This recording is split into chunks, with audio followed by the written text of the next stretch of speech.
نحمدہ ونصلی ونسلم علی رسولہ الکریم اما بعد فاعوذ باللہ من الشیطان الرجیم بسم اللہ الرحمن الرحیم۔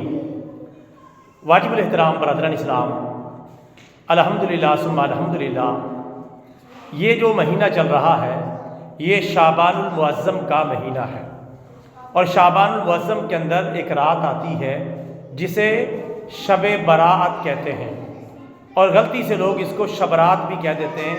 شبرات لفظ غلط ہے، یہ لفظ ہے شب برات۔ شب برات کا یہ لفظ ہے، اس کا معنی ہے چھٹکارے کی رات، نجات کی رات، اور مغفرت کی رات، اور توبہ کی رات۔ تو شعبان معظم کا یہ مہینہ چل رہا ہے، تو اس حوالے سے میں کچھ ضروری باتیں آپ کی خدمت میں عرض کرنا چاہتا ہوں۔ توجہ کے ساتھ سماعت کریں، انشاءاللہ بہت زیادہ فائدہ ہونے والا ہے۔ برادران اسلام، یہ جو شب برات ہے اس کی فضیلت اور اس کا مقام اور مرتبہ کیا ہے؟ قرآن پاک اس حوالے سے خاموش ہے۔ قرآن پاک نے اس رات کے بارے میں کوئی بات بیان نہیں کی۔ جہاں تک احادیث مبارکہ کا تعلق ہے، احادیث مبارکہ میں اس رات کی فضیلت آئی ہے۔ مثلا ایک فضیلت یہ آئی ہے کہ اللہ تعالیٰ اس رات کے اندر قبیلہ بنو کلب کی بکریوں کے جسموں پر جتنے بال ہیں ان بالوں کی مقدار میں اللہ تعالیٰ مسلمانوں کی مغفرت فرما دیتا ہے۔ جو بندہ اس رات کے اندر عبادت کرتا ہے اسے یہ فضیلت حاصل ہو جاتی ہے۔ اسی طرح ایک اور اس کی فضیلت یہ ہے کہ پیارے نبی صلی اللہ علیہ وسلم اس رات قبرستان جاتے تھے اور وہاں جا کے مدفونین کے لیے دعائے مغفرت کرتے تھے۔ تو اس رات کے اندر قبرستان بھی جانا چاہیے، لیکن اکیلے اکیلے۔ نبی پاک اکیلے گئے تھے، اکیلے قبرستان میں رات کو جائیں گے تو کچھ آخرت بھی یاد آئے گی کہ اس قبر میں نے آنا ہے اور یہاں میں نے پہنچنا ہے۔ اگر اجتماعی طور پر جائیں گے تو اتنا ڈر پیدا نہیں ہوگا جتنا ڈر مطلوب ہے۔ اسی طرح اس رات کے بارے میں پیارے نبی صلی اللہ علیہ وسلم کا فرمان ہے، یہ ساری حدیثیں مشکات المصابیح اور دیگر کتب کے اندر موجود ہیں کہ پیارے نبی نے فرمایا اس رات کا قیام کرو اور اس کے دن کا روزہ رکھو، یہ بھی ایک فضیلت ہے۔ اسی طرح ہمارے پیارے نبی کا ایک فرمان ہے کہ اللہ تعالیٰ اس رات کے اندر آسمان دنیا پر آ جاتا ہے اور پکار لگاتا ہے کوئی مغفرت کا طلبگار میں اسے بخش دوں، ہے کوئی روزی کا طلبگار میں اسے روزی دے دوں، ہے کوئی توبہ کرنے والا میں اس کی توبہ قبول کر لوں، ہے کوئی رزق کا طلبگار میں اسے رزق عطا کر دوں، اور ہے کوئی ایسا ہے کوئی ویسا، یعنی کچھ بھی مانگنے والا آج مانگے گا تو میں اسے عطا کر دوں گا۔ یہ بھی اس رات کی ایک بہت بڑی فضیلت ہے۔ لیکن یہ بات یاد رکھیں، اس رات کے جتنے بھی فضائل ہیں اس بات کو پیش نظر رکھنا چاہیے، وہ انفرادی عبادت کے فضائل ہیں۔ انفرادی عبادت زیادہ کریں اس کی زیادہ فضیلت ہے۔ اکیلے نفل پڑھیں، اکیلے قرآن پاک کی تلاوت کریں، اکیلے ذکر و اذکار کریں، اکیلے نوافل وغیرہ ادا کریں، اور مسجد میں ادا کرنے سے گھر میں ادا کرنے کا ثواب زیادہ ہے۔ عشاء کی نماز پڑھنے کے بعد اگر کوئی عالم دین کا بیان ہے تو وہ سن لیں، کوئی ضروری بات ہے، کوئی مسئلے مسائل ہیں وہ سیکھ لیں، اس کے بعد کوشش کریں اپنے گھروں میں یہ عبادت سر انجام دیں، تاکہ گھر والوں کو بھی پتہ چلے کہ یہ عبادت کی رات ہے، اور وہ بھی ہمارے ہم سفر اور ہمارے ہم رکاب بن جائیں اور وہ بھی عبادت کریں۔ ہمارے والدین، ہمارے بہن بھائی، ہمارے بیوی بچے وہ بھی شامل ہوں، ان کو بھی پتہ چلے، ورنہ ان کو یہی پتہ ہوگا کہ حاجی صاحب، نمازی صاحب، فلانا مسٹر صاحب، مولوی صاحب، ڈوگر صاحب وہ مسجد میں گئے ہوئے عبادت کرنے کے لیے، ہم سوتے ہیں آرام سے۔ تو جب ہم وہاں جا کر عبادت کریں گے تو پھر گھر والوں کو بھی حوصلہ ملے گا اور وہ بھی عبادت میں لگ جائیں گے اور دین گھر میں پھیلنا شروع ہو جائے گا۔ باقی تعلیم و تربیت کے لیے اگر کسی کو بھی نہیں معلوم، صلاۃ التسبیح اگر پڑھا دی جائے تعلیم و تربیت کے لیے یا نفل سکھا دیے جائیں تو اس میں کوئی حرج نہیں۔ اس رات کے اندر نوافل کے مختلف طریقے بیان کیے جاتے ہیں۔ ایک مرتبہ سورہ فاتحہ پڑھیں، 3 مرتبہ قل اللہ پڑھیں، یا 11 مرتبہ قل اللہ پڑھیں۔ اس طرح کے بہت سارے نفل کے طریقے بتائے جاتے ہیں۔ ایک پرچہ سا بھی چھاپ دیا جاتا ہے، اس میں وہ طریقے لکھے ہوتے ہیں، مسجدوں میں لگا دیے جاتے ہیں۔ یاد رکھیں اس پرچے کی کوئی حیثیت نہیں ہے، اور اس پرچے کے اندر جتنی بھی باتیں لکھی ہوئی ہیں سب غیر مستند ہیں۔ نفل پڑھنے کا کوئی خاص طریقہ اس رات کے اندر نہیں، وہی عام طریقہ ہے جس طرح نفل پڑھے جاتے ہیں۔ جس طرح آپ نفل پڑھتے ہیں، مثلا جس طرح فجر کی 2 سنتیں پڑھتے ہیں یا ظہر کی آخری 2 سنتیں اور 2 نفل آپ جس طرح پڑھتے ہیں، وہی طریقہ ہے نفل پڑھنے کا، کوئی خاص طریقہ نہیں۔ تو اس میں آپ نفل پڑھ سکتے ہیں، تلاوت کلام پاک کر سکتے ہیں، ذکر و اذکار کر سکتے ہیں، توبہ استغفار کر سکتے ہیں، اور اپنے رب کی بارگاہ میں اپنے گناہوں کی مغفرت کا سوال کر سکتے ہیں، اور اسی طرح دیگر چیزیں اللہ تعالیٰ سے مانگ سکتے ہیں۔ اور ہمارے پیارے نبی صلی اللہ علیہ وسلم نے فرمایا کہ جب بھی مانگا کرو تو اللہ تعالیٰ سے مانگا کرو، اور جب بھی تمہیں مدد کی ضرورت پیش آئے تو اللہ تعالیٰ سے مدد مانگا کرو۔ یہ ہمارے پیارے نبی کا فرمان ہے، جامع ترمذی میں لکھا ہوا ہے۔ تو اپنے رب سے اپنا رابطہ مضبوط بنائیں، اور ساتھ میں اپنے نیک اعمال کا پیارے نبی صلی اللہ علیہ وسلم کا وسیلہ اللہ کی بارگاہ میں پیش کر دیں، انشاءاللہ قبولیت کے چانسز اور بھی بڑھ جائیں گے۔ اسی طرح اس رات کے اندر جو فضائل ہیں وہ حاصل کیے جا سکتے ہیں۔ کچھ ایسے افراد ہیں جو اس رات کے اندر بھی بخشے نہیں جائیں گے جب تک وہ توبہ نہ کر لیں۔ مثلا مشرک، شرک کرنے والا نہیں بخشا جائے گا۔ نمبر 2 کینہ پرور نہیں بخشا جائے گا۔ نمبر 3 رشتہ داریاں کاٹنے والا نہیں بخشا جائے گا۔ نمبر 4 شلوار ٹخنوں سے نیچے لٹکانے والا نہیں بخشا جائے گا، جو جان بوجھ کے لٹکاتا ہے تکبر کی نیت سے۔ اسی طرح آدھی شراب پینے والا وہ بھی نہیں بخشا جائے گا جب تک توبہ نہ کر لے۔ اور نمبر 6 والدین کا نافرمان، اس کی بھی بخشش نہیں ہوگی جب تک وہ اپنے والدین سے معافی نہیں مانگ لیتا اور اللہ تعالیٰ سے توبہ نہیں کر لیتا۔ ہمیں چاہیے کہ اس سے پہلے توبہ کر لیں۔ یہ جو رات اس دفعہ آ رہی ہے، یہ اگلے جو جمعہ ہے اور جمعرات ہے اس کی جو درمیانی رات ہے وہ شب برات ہے۔ کیونکہ اگلا جمعہ آئے گا نہیں، اس لیے میں پہلے ہی آپ کی خدمت میں اس کے فضائل بیان کر رہا ہوں تاکہ بندہ ذہنی طور پر تیار رہے، کیونکہ اگلا جمعہ جب ہوگا تو یہ رات گزر چکی ہوگی۔ اگلے جمعے اور جمعرات کی جو درمیانی رات ہے وہی شب برات ہے۔ اس میں عبادت کرنا، اگر گھر میں بالکل ہی ماحول نہیں، اگر آپ مسجد میں کرنا چاہیں تو مسجد میں کر لیں، لیکن کوشش کریں انفرادی عبادت جو ہے وہ زیادہ کریں تاکہ ثواب زیادہ ملے۔ بندہ محنت بھی کرے اور پھر ثواب بھی نہ ملے تو بڑی افسوسناک بات ہوگی۔ اسی طرح یہ بات یاد رکھیں، میں اکثر بتاتا رہتا ہوں، اس رات کے اندر صرف جاگنا کوئی ثواب نہیں۔ کئی بھائی ایسے بس جاگنا ہے، سیر سپاٹے کر رہے ہیں، گلیوں میں گھوم رہے ہیں، چائے پی کے ادھر ادھر چکر لگا رہے ہیں، ٹھٹھے مذاق کر رہے ہیں، کسی جگہ کھیلنا کودنا شروع کر دیا، 2-4 چکر مسجد کے لگا لیے، 2 رکعت نفل پڑھے، مسجد کی بے ادبی کی، گپے شپے ہانکی، لیٹ گئے اٹھ کے بیٹھ گئے، ادھر ادھر گپے شپے ہانکتے شور مچاتے باہر نکل گئے، بس جاگ رہے ہیں، اس کا ذرہ برابر بھی ثواب نہیں ہے۔ کیونکہ جاگنا اس کا مقصد نہیں ہے، مقصد ہے جاگ کر اللہ کی عبادت کریں، جاگ کر تلاوت کلام پاک کریں، جاگ کے توبہ و استغفار کریں، جاگ کر جو ہے وہ اچھے اچھے کام کریں، تب جاگنے کا فائدہ ہے۔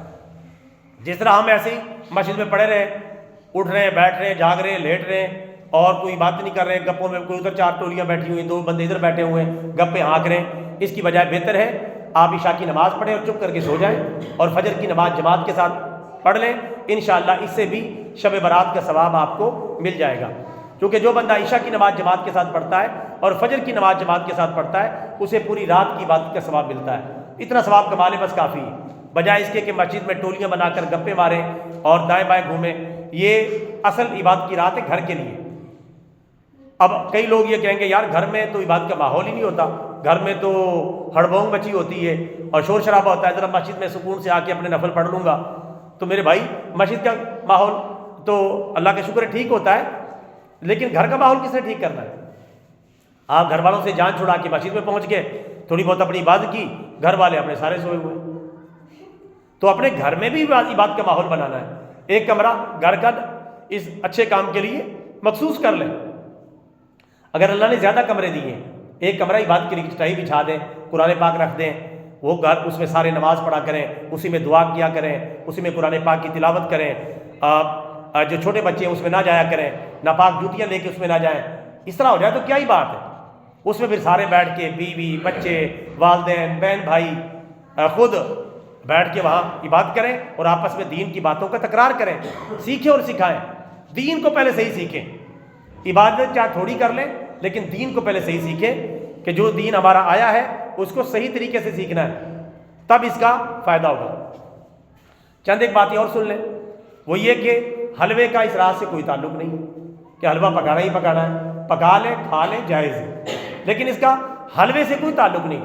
حلوہ پکے گا تو شبرات بنے گی، اس کا کوئی تعلق نہیں۔ سیویاں پکائیں، حلوہ پکائیں، کھیر پکائیں، بریانی پکائیں، چکن پکائیں، قورمہ پکائیں، سب جائز ہے۔ اور اس رات کے اندر کوئی خاص کھانا پکانا اس کی کوئی فضیلت نہیں ہے، یہ ذہن میں رکھیں۔ یہ اس معنی میں عام راتوں کی طرح ایک رات ہے، کھانوں کے حوالے سے، عبادت کے حوالے سے خصوصیت ہے، کھانوں کے حوالے سے کوئی خصوصیت نہیں۔ لیکن پھر بھی کوئی پکاتا ہے تو جائز ہوگا، لیکن لازم نہ سمجھے، ضروری نہ سمجھے کہ گھر میں چاہے پیسے ہوں یا نہ ہو ضروری سمجھ کے حلوہ ہی پکا کے چھوڑنا ہے، یہ کوئی ضروری نہیں ہے۔ آسانی کے ساتھ اور پکاتے کھاتے بھی اس لیے یہ کوئی سنت عمل نہیں ہے، یہ صرف اس لیے کھاتے پکاتے تھے، اچانک رواج اس لیے نکل آیا تاکہ بندہ کھا پی کے ذرا شیر بن جائے، رات کو اللہ کی عبادت کرے۔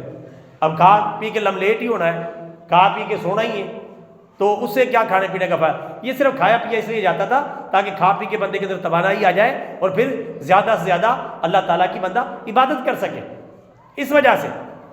ورنہ حلوے مانڈے کی کوئی خاص ضرورت نہیں ہے، جس طرح 22 رجب کو کونڈوں کی کوئی ضرورت نہیں ہے۔ یعنی بعض بھائیوں کو دیکھا حلوہ ضرور پکائیں گے، کونڈے ضرور منائیں گے، نماز ایک نہیں پڑھیں گے۔ جتنے مرضی حلوے بنا لو، حلوے کی دیگیں پکا پکا کے بانٹ لو، اگر آپ نماز نہیں نہ پڑھتے تو آپ کی شامت آنی ہے قبر میں اور قیامت کے دن۔ جتنے مرضی حلوے تقسیم کر لیں، جتنی مرضی حلیمیں تقسیم کر لیں، اور جتنے مرضی رجب کے کونڈے تقسیم کر لیں، اگر آپ نماز نہیں پڑھتے اور قرآن و سنت کی تعلیمات پہ عمل نہیں کرتے، ارکان اسلام اور ارکان ایمان کی پابندی نہیں کرتے، تو پھر شامت آئے گی۔ چونکہ یہ چیزیں تو اضافی ہیں، اصل دین تو ارکان اسلام میں ہے، اصل دین تو ارکان ایمان میں ہے، جو اصل دین ہے اور قرآن و سنت میں لکھا ہوا ہے، تو اس بات کا بھی دھیان رکھنا ہے۔ اسی طرح آتش بازی، اس رات کے اندر آتش بازی، شبرات آ گئی ہے، بچے پھر وہ پھل جھڑیاں، پٹاخے اور چھوٹے چھوٹے بم بڑھا کے پھوڑتے ہیں اور شور شرابہ ہوتا ہے۔ یہ رات تھی یکسوئی کے ساتھ گزارنے والی، اس میں ہر طرف پٹاخے چل رہے ہیں اور شور شرابہ ہو رہا ہے، تو یہ ہندوؤں نے یہ کام کیا ہے تاکہ یہ سکون سے عبادت نہ کر سکیں۔ ان کے اندر سے یہ کلچر آیا، پھل جھڑیاں چھوڑنا، آتش بازی کرنا۔ یہ اخلاص کی رات ہے، سکون کی رات ہے، جس میں اچھے طریقے سے بندہ اللہ کی بات کرے، جس میں پھل جھڑیاں چھوڑنی ہے اور آتش بازی کرنی ہے، اس میں سکون کہاں آئے گا؟ آپ نفل پڑھ رہے ہوں گے، ادھر کوئی پٹاخہ چھوڑ کے بھاگ جائے گا، قرآن پاک کی تلاوت کو اس کو ادب نہیں، بے ادب کو۔ بچے ہمارے بگڑ رہے ہیں، بچوں کو یہ تماچا ان کو دکھا کے رکھے، بچوں کو، بچوں سے ڈرنا چھوڑ دیں۔ اپنے بچوں سے اگر آپ نے ڈرنا شروع کر دیا تو پھر آپ کی شامت آنے والی ہے تھوڑے دنوں بعد، پھر آپ کو ڈرائیں گے بچے۔ بچوں کو اچھا پہنائیں، اچھا کھلائیں، تعلیم کے بارے میں، تربیت کے بارے میں، ادب کے بارے میں کمپرومائز نہ کریں، ورنہ پھر یہ بچے بڑے ہو کر آپ کو اور ہم سب کو ادب سکھائیں گے۔ اس سے پہلے سمجھ جائیں، پیار اپنی حد تک ہے، بچوں کو اس حوالے سے پیسے دینا، دکانداروں کے یہ پھل جھڑیاں بیچنا حرام اور بہت بڑا گناہ ہے۔ چند ٹکوں کے لالچی دکاندار چند ٹکوں کے لیے اس رات کے تقدس کو پامال کر رہے ہیں، اور ہم والدین بیوقوف بن کے اپنے بچوں کو پیسے دے رہے ہیں، اور بچوں نے ظاہر بچے تو بچے ہی ہوتے ہیں، ان کو تو کھیل تماشا چاہیے۔ بچوں کی غلطی تیسرے نمبر پر ہے، پہلی غلطی والدین کی، دوسری دکانداروں کی، اور تیسری غلطی بچوں کی۔ اور بچہ اس حوالے سے پیسے مانگے، پیار محبت سے سمجھا دیں، اچھے طریقے سے سمجھ میں آ جائے تو ٹھیک ہے، اگلی دفعہ تھوڑا کان اس کا مروڑے اور تھوڑی سختی سے سمجھائیں کہ آپ جوس پئیں، کوئی اور چیز کھائیں، اس کام کے لیے پیسے نہیں، اگر میں نے دیکھ لیا تو کم از کم 5 چھکر جو ہے وہ آپ کے نام ہے، تو پھر بچے قابو آئیں گے۔ تو یہ کام بہت بڑھ گیا ہے، اللہ معافی دے، یہ پھل جھڑیاں چھوڑنا، یہ سارا ہم سب نے مل جل کے اس پہ کنٹرول کرنا ہے، اس رات کے تقدس کے یہ خلاف ہے۔ اسی طرح قبرستان وغیرہ کے اندر جانا ہے تو انفرادی طور پر جائے، وہاں دعا مانگے تاکہ اللہ تعالیٰ کا ڈر پیدا ہو، اور یہ ہر مرتبہ جانا ضروری نہیں۔ نبی پاک زندگی میں ایک ہی مرتبہ قبرستان گئے، ایک ہی مرتبہ، ایک مرتبہ زندگی میں چلے گئے، سنت پوری ہو گئی۔ کوئی جاتا ہر سال اکیلا تو گنجائش ہے، لیکن نبی پاک پوری زندگی میں کتنی مرتبہ گئے؟ ایک ہی مرتبہ گئے، ایک ہی مرتبہ جانے سے سنت پوری ہو جاتی ہے۔ تو میرے بھائیوں، ان باتوں کا خیال رکھنا ہے، پھر شب برات اچھے طریقے سے گزاریں گے تو انشاءاللہ بھرپور ثواب ہمیں ملے گا۔ اور اس رات کے ساتھ آج کل ایک فتنہ بھی ساتھ آ رہا ہے، 14 فروری کا۔ 14 فروری کو آپ کو پتہ پتنگ بازی ہوتی ہے، بسنتی کپڑے پہنے جاتے ہیں، ہندوؤں کا پورا کلچر اپنایا جاتا ہے، ان کی تہذیب پر پڑھائی جاتی ہے. مسلمان لڑکے اور لڑکیاں جو ہے پتنگیں اڑاتے ہیں، ڈانس پارٹیاں، ناچنا کودنا، ون ویلنگ کرنا اور بڑے شیطانی کام اس میں ہوتے ہیں. شراب، ہلا گلا، یہ سارا کچھ ہوتا ہے بڑے شہروں کے اندر. دیہاتوں کے اندر بھی اس کی جھلک آ رہی ہے، لیکن اللہ کا شکر ابھی کافی حد تک کم ہے. اس پہ بھی کنٹرول کرنا ہے. یہ شب برات کے ساتھ ہی یہ جو ہے نا یہ جعلی تہوار آ رہا ہے، یہ جی موسمی تہوار ہے. یہ کوئی موسمی تہوار نہیں، یہ ہندوؤں کا کلچر ہے. ایک ہندو کافر جو گستاخ رسول تھا، ایک مسلمان نے اس کو قتل کر دیا جس کا نام تھا حقیقت رائے. اس کی یاد میں یہ تہوار منایا جاتا ہے. اس خبیث کی آج کل بھی بڑی لاہور کے اندر موجود ہے، اور اس کے نام پر جو یہ تہوار انہوں نے شروع کیا اور کرتے کرتے ہمیں بیچ میں لپیٹے میں لے لیا. اللہ معاف فرمائے. یہ ہماری حالت.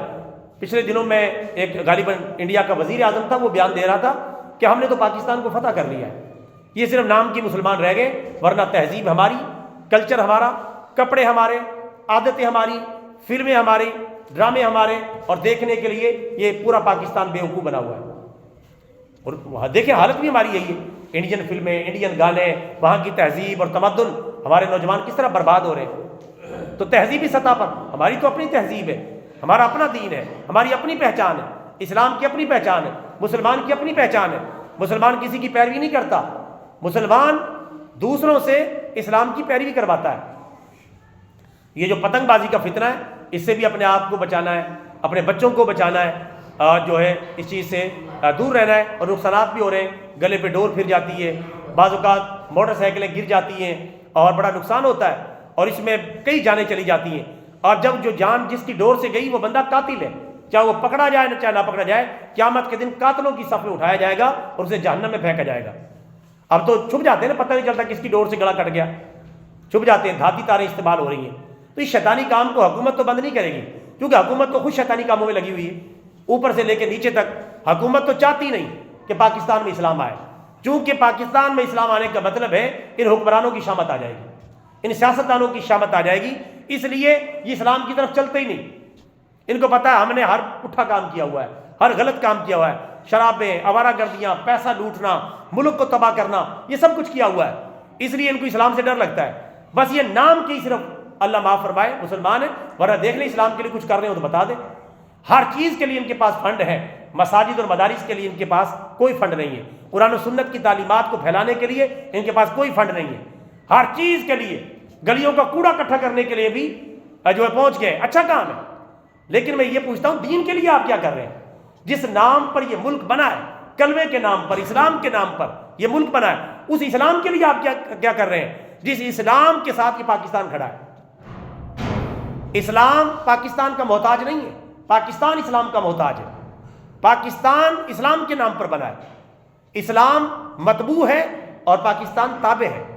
یہ بات ان کو سمجھ میں نہیں آتی اور سمجھنا بھی نہیں چاہتے.